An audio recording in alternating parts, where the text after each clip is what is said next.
यदा मृदे कौरवसृञ्जयानां वीरे सथो वीरगतिं गतेषु विकोदराविद्धगदा विमर्श भगनोरुदण्डे धृतराष्ट्रपुत्रे। महाभारत के अंतिम युद्ध में भीमसेन की गदा ने दुर्योधन के जंघे को विदीर्ण किया। घायल अवस्था में ही महाभारत के उस भूमि में कुरुक्षेत्र में छोड़ करके पांचों पांडव भगवान के साथ अपने शिविर चले आए। रात्रि भई, अश्वत्थामा इनके पास गया। दुर्योधन से बोला, मित्र यदि तुम हमें सेनापति बनाए होते तो आपकी ये गति आज कभी न होती। दुर्योधन ने कहा, कोई बात नहीं, अभी हम जिंदा हैं, हम अभी आपको सेनापति नियुक्त करते हैं, परंतु इसके बदले पांडवों का मुझे सर चाहिए। ये न आव देखा न ताव, चल पड़ा। परंतु कहा गया न जाको राखे साइया मार सके ना कोई। भगवान तो सब कुछ जानते हैं। पांडवों को उस दिन भगवान बोले, भाई ये विजय की प्रथम रात्रि है तो हमें कुल देवी का पूजन करना चाहिए। तो पांचों पांडव और द्रौपदी को लेकर के भगवान कुल देवी के पूजन के लिए चले गए। अब पांचों पांडवों के द्वारा द्रौपदी के गर्भ से जो 5 पुत्र उत्पन्न भए थे वो देखने में सेम बराबर 5 पांडवों जैसे ही लगते थे। तो पिता के सूनी सैया पे सो गए लोग। अश्वत्थामा को लगा कि पांचों पांडव ऐसे जीते नहीं जा सकते, सोते समय इनका वध किया जाए। परंतु उनकी सैया पे बालक सो रहे थे, उनके पुत्र सो रहे थे, तो पांडव समझ करके उनका ही वध कर दिया। पांचों का सर काट करके दुर्योधन के पास दौड़ा दौड़ा गया। भैया तू एक की बात कर रहा था, मैं पांचों का सर लाया हूं। किसका सर सबसे पहले चाहिए, किसकी खोपड़ी दें तुझे? दुर्योधन ने कहा, मित्र सबसे ज्यादा भीमसेन ने हमारे भाइयों का वध किया। हम 100 भाई थे, एक भी नहीं बचे। और जैसे भीमसेन का सर दिया गया महाराज, ऐसे हाथ से दबाया तो ककड़ी जैसे फूट गया। दुर्योधन बहुत नाराज हुआ। अरे मूर्ख, ये पांडव नहीं, पांडव द्वारा उत्पन्न उनके पुत्र हैं। जिस भीमसेन की सर को मेरे गदा ने कभी खरोंच न पहुंचा सका हो, उतनी सहजता से उसकी सर फूट नहीं सकता। इतना कह करके वो प्राणांत हो गया। अश्वत्थामा को लगा यदि पांडव जीवित हैं तब तो मेरा बचना मुश्किल है। वो भागा वहां से। इधर सवेरा हुआ, पांचों पांडव द्रौपदी के साथ भगवान जब लेकर के वापस शिविर आए तो क्या देखा, पांचों पुत्र मरे पड़े हैं, सर काट के कोई ले गया है। और जैसे ही द्रौपदी ने देखा, महाराज माता शिशूनाम निधनम सुतानाम निशम्य घोरम परितप्यमानम् तदारुदास्वास्कलाकुलाक्षी तां सान्त्वयन्ना किरीटमाली। माता शिशूनाम निधनम सुतानाम। द्रौपदी को जैसे पता चला कि उसके एक नहीं 5 के पांचों पुत्र मारे गए, छाती पीट पीट कर रोने लगी। द्रौपदी को रोता हुआ देख अर्जुन ने गांडी उठा ली कि मैं अब अश्वत्थामा को बिना मारे द्रौपदी को मुख नहीं दिखाऊंगा। भगवान के साथ भीमसेन इत्यादि सवरथ पे आरूढ़ भय और अश्वत्थामा जब अपनी ओर आते हुए देखा महाराज तो पांडवों पे ब्रह्मास्त्र चला दिया। ब्रह्मास्त्र को आते हुए देख अर्जुन घबरा गए। भगवान ने कहा अर्जुन तुम्हें तो ब्रह्मास्त्र चलाने भी आता है, उसे लौटाने भी आता है, इसे लौटाओ, इसको रोको तुम। ब्रह्मास्त्र को शांत किया गया। द्रोणाचार्य के पुत्र को अश्वत्थामा को पशुओं की भांति रस्सी में बांध करके रथ के पीछे पटक के रख दिया। भगवान ने कहा इसे रखने से क्या फायदा, तुमने तो प्रतिज्ञा की मारने की, इसे मारो। शुभ काम में देरी नहीं करना चाहिए, तुम्हारी प्रतिज्ञा पूर्ण करनी तो उसे अभी मारो।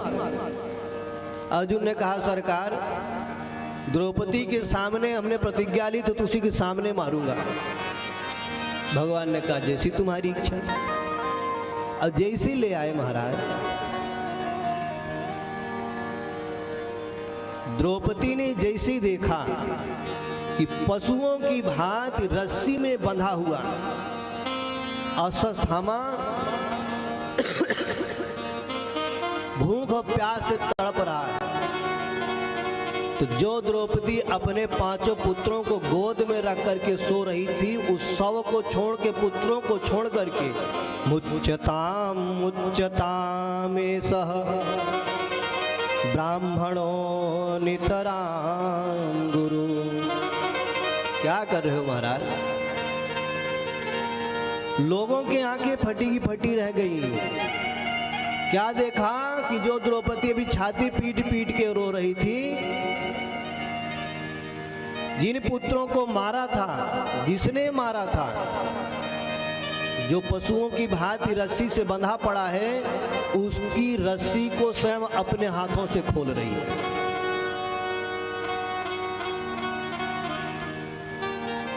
द्रौपदी हाथ से खोल रही है, मुंह से कह भी रही है मुच्यताम मुच्यताम स ब्राह्मणों नितराम गुरु। क्या करते हो महाराज? ब्राह्मणों नितराम गुरु। ब्राह्मण तो जन्म से ही गुरु माना जाता है, और ये तो आपके गुरुदेव का पुत्र है। पुत्र ही अपने पिता के आत्मा के रूप में प्रकट होता है। आपने अश्वत्थामा को नहीं, अपने गुरु को बांध रखा है। आप क्या चाहते हो महाराज? जिस तरह मैं अपने पुत्रों के लिए रो रही हूं, क्या इसी तरह तुम्हारी गुरु माता भी अश्वत्थामा के लिए रोए? शास्त्र कहता है महाराज, जिस गांव में ब्राह्मण या ब्राह्मणी रुदन करे वो पूरा गांव नाश हो जाता है। ये तो आपकी गुरु माता का पुत्र है, आपके गुरुदेव भगवान का पुत्र है, इसलिए मुच्यता, इसे छोड़ दो महाराज। भीमसेन ने कहा जिसको छोड़ना है छोड़ दे, पर मैं अपनी गदा से मारूंगा, छोड़ूंगा नहीं। सोते हुए आदताई इसने बच्चों को मारा है। अर्जुन ने कहा भैया हमने भी प्रतिज्ञा करी है, धर्मराज युधिष्ठिर और द्रौपदी जी, भाई जो होना था सो हो गया। अब गुरुपुत्र को मार करके ब्रह्म हत्या अपने सर क्यों ली जाए? अब दो विपक्ष हो गया, एक कह रहा है छोड़ दिया जाए, एक कह रहा है मार दिया जाए। अर्जुन भगवान के पास आए, प्रभु अब आप ही कुछ रास्ता निकालो। भगवान ने कहा हमने तो पहले ही कहा था कि जो करना है यही कर लो, तुमको बड़ी खुजली हो रही थी। नहीं, द्रौपदी के सामने प्रतिज्ञा, अब करो, प्रतिज्ञा पूर्ण कैसे कर ली? अर्जुन ने कहा सरकार जिस ताले की चाबी किसी के पास न हो, ताला आप अपने आप खोल देते हो। आप कोई न कोई रास्ता बताओ। भगवान ने कहा अर्जुन, ब्रह्म बंधोर्न हतव्य आतताई वधारण। ब्राह्मण जैसा भी हो वो हत्या के पात्र नहीं होता, हत्या के योग्य नहीं, उसका हत्या कभी नहीं की जाती, उसे मृत्यु दंड कभी नहीं दिया जाता। परंतु एक बात जान लो, सोते हुए बालक को, सोते हुए वृद्ध को, सोते हुए पशु पक्षियों को जो मारता है वो आतताई होता है, और जो आतताई होता है, आतताई वदाहरण, वो मारने के योग्य होता है। अर्जुन ने कहा सरकार ये तो दोनों है, ब्राह्मण भी है, सोते हुए बच्चों को मारा तो आतताई भी है, अब क्या किया जाए। भगवान ने कहा जो शास्त्र की बात थी हमने कह दिया, बाकी आप समझो क्या करना है। अर्जुन समझ गए कि महाभारत के युद्ध में जो गीता का उपदेश भगवान ने दिया था, आज भगवान हमारी परीक्षा ले रहे हैं। तुरंत अर्जुन ने खोपड़ी घुमाई, बात समझ में आ गई कि माननीय पुरुषों का शारीरिक वध नहीं होता, जो खूब मान प्रतिष्ठा से भरा पड़ा हो उसको अपमान कर दो महाराज। वपनम द्रविणादानम स्थानम निर्यापणम तथा ऐसे ही ब्रह्म बंधो नाम बधो नान्यस्ति देहि कह। माननीय पुरुषों का शारीरिक वध ही बदल ही कहलाता है। जो समाज में खूब प्रतिष्ठित हो, चारों दिशाओं में उसका जय जयकार होता हो, यदि वो वध करने योग्य नहीं है तो शास्त्र कहता है कि वपनम द्रविणा दानम, उसके सारे धन का हरण कर लिया जाए, समाज से उसे निकाल दिया जाए। निरस्कृत करने के बाद उसे कुरूप कर दिया जाए। ऐसे जब अपमान कर दिया जाता है माननीय पुरुषों का, तो जब जब वो अपमान को याद करेगा, मृत्यु तुल्य, मृत्यु के समान उसे पीड़ा होगी। तुरंत अर्जुन ने धारदार खंजर निकाला और अश्वत्थामा का आधा सर और आधा मूछ मोड़ दिया। उसके मस्तक पे जो चमचमाती मणि थी, जिस मणि के प्रभाव से उसे कभी ज्वरा, व्याधा, भूख, प्यास नहीं लगती थी, उसे निकाल लिया। भगवान ने श्राप भी दिया अश्वत्थामा को, अश्वत्थामा आतताई का तूने कर्म किया है, तेरे मस्तक पे जो मणि है, इस मणि के निकलते ही जिसमें घाव होगा कभी पूरेगा नहीं, उसका दर्द तुझे हमेशा बना रहेगा। इतना कह करके अपने शिविर से धक्के मार के अपमानित करके अश्वत्थामा को निकाल दिया गया। अब अश्वत्थामा सोचने लग गया कि मेरा इतना अपमान इन लोगों ने किया, मैं पूरे पांडव वंश को नष्ट कर दूंगा। पांचों पांडवों के बाद वीर केवल अभिमन्यु थे जो इनके वंश को चलाने वाले थे, तो वीर गति को प्राप्त हो चुके हैं। अब अभिमन्यु द्वारा उत्तरा के गर्भ में इसका वंश पल रहा है, यदि उसे मार दिया जाए तो इसके कुल में आगे कोई पानी देने वाला नहीं होगा। आतताई के ऊपर कितनी भी दया करो, वो अपना स्वभाव नहीं छोड़ता। जैसे बिच्छू होता है ना, वो पानी में डूब रहा हो, आग में जल रहा, उसको आप बचाने का प्रयत्न करोगे, आपको डंक।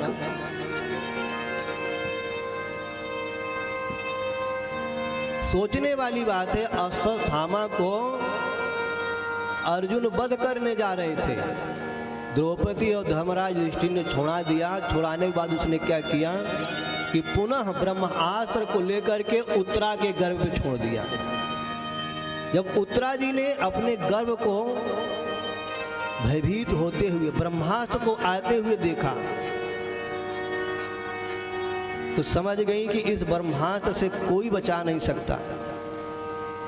द्वारिकाधीश भगवान इधर तो तैयार हो रहे थे कि भाई महाभारत का युद्ध पूर्ण हो गया, हम चले यहां से द्वारिकापुरी। परंतु क्या देखा, पाहि पाहि महायोगिन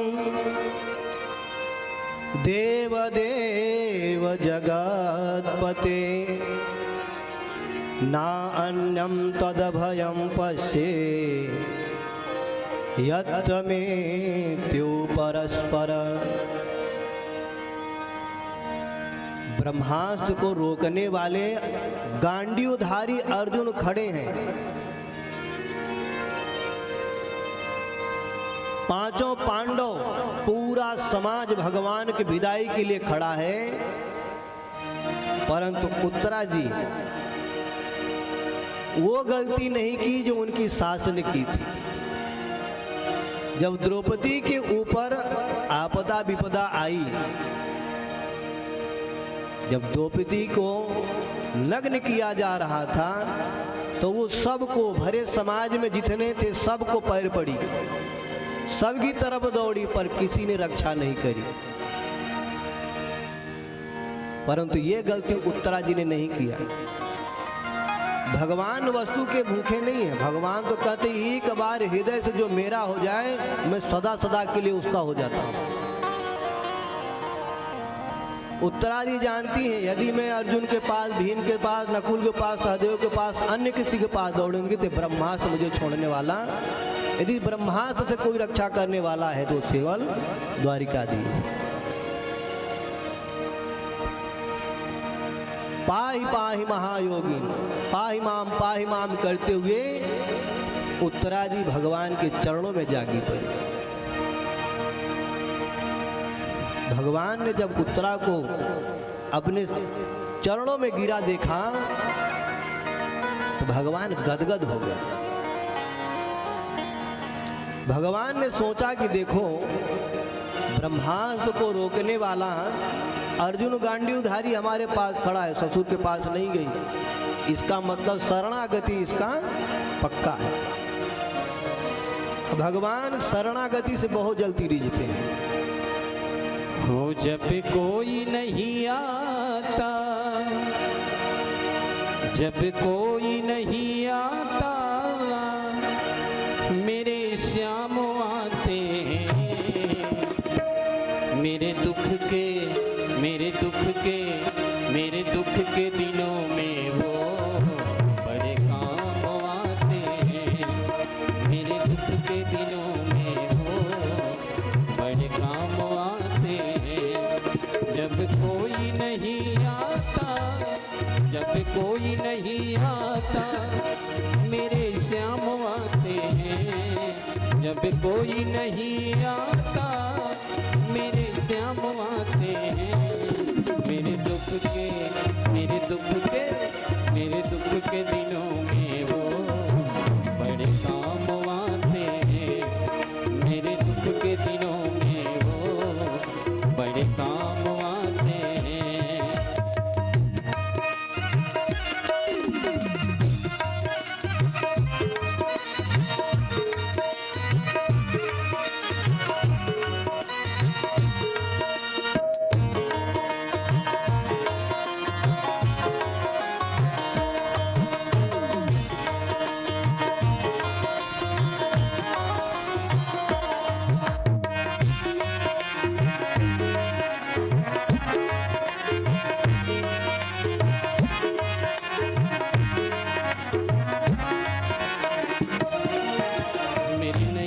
चलती है पतवार नहीं होती, मेरी नैया चलती है पतवार नहीं होती।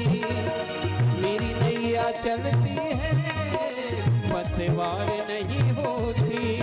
किसी और की अब मुझको दरकार नहीं होती। किसी और की अब मुझको दरकार नहीं होती। मैं डरता नहीं रस्ते, मैं डरता नहीं रस्ते, सुनसान आते हैं। मेरे दुख के, मेरे दुख के, मेरे दुख दुख के दिनों में वो बड़े काम आते हैं। मेरे दुख के दिनों में वो बड़े काम आते हैं।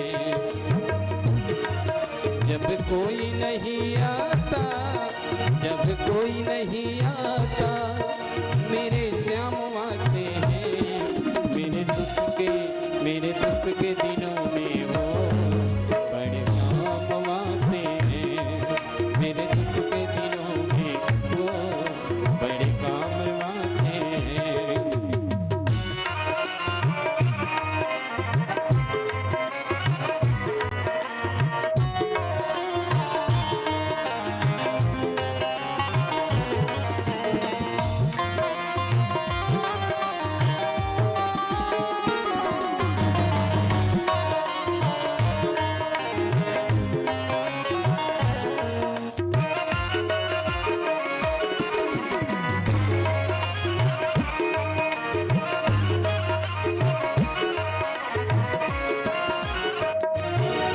कोई भक्ति करे इनकी वो उनका हो जाए। कोई भक्ति करे इनकी वो उनका हो जाए। कोई याद करे उनको दुख हल्का हो जाए। कोई याद करे उनको दुख हल्का हो जाए। ये बिन बोले सब कुछ, ये बिन बोले सब कुछ पहचान जाते हैं। ये बिन बोले सब कुछ पहचान जाते हैं। मेरे दुख के, मेरे दुख के, मेरे दुख के दिनों में ये बड़े काम आते हैं। मेरे दुख के दिनों में वो बड़े काम आते हैं। जब कोई नहीं आता, जब कोई नहीं आता, मेरे श्याम आते हैं। मेरे दुख के, मेरे दुख के, मेरे दुख के दिनों में वो बड़े काम आते हैं। मेरे दुख के दिनों में वो बड़े काम आते हैं। मेरे दुख के दिनों में वो बड़े काम आते हैं। बड़े काम आते हैं। बड़े काम आते हैं। बोल बांके बिहारी लाल की जय। बोल भक्त वत्सल भगवान की जय। जैसे ही उत्तरा जी को अपने चरणों में भगवान ने पड़ा देखा, तुरंत भगवान उन्हें उठा करके, उत्तरा जी कहती हैं, प्रभु कामम दहतु माम नाथ मामे गर्भो निपात्यताम। प्रभु मैं यदि आपकी शरणागति स्वीकार कर रही हूं तो अपलीली नहीं, मामे गर्भो निपात्यता, आप मेरे इस गर्भ की रक्षा करें। यदि इस शिशु की रक्षा न भई महाराज, तो आज के बाद ये समझ लेना कि पांडव वंश खत्म। इतना सुनते ही भगवान अंगूठे के बराबर अपना स्वरूप धारण किया और उत्तरा के गर्भ में जाके पहले विराजमान हो गए। और जैसे ही ब्रह्मास्त्र को आते हुए देखा तो भगवान ने अपने सुदर्शन से ब्रह्मास्त्र को नष्ट किया और भगवान पुनः प्रकट हो गए। बोल भक्त वत्सल भगवान की जय। ये भारत भूमि है महाराज, एक से बढ़कर के एक भक्तिमयी माताएं इस भारत भूमि में उत्पन्न भई। ऐसी ऐसी माताएं जिन्हें आप सब जानती, जिन्होंने परमात्मा को अपने गोद में, अपने गर्भ में धारण किया,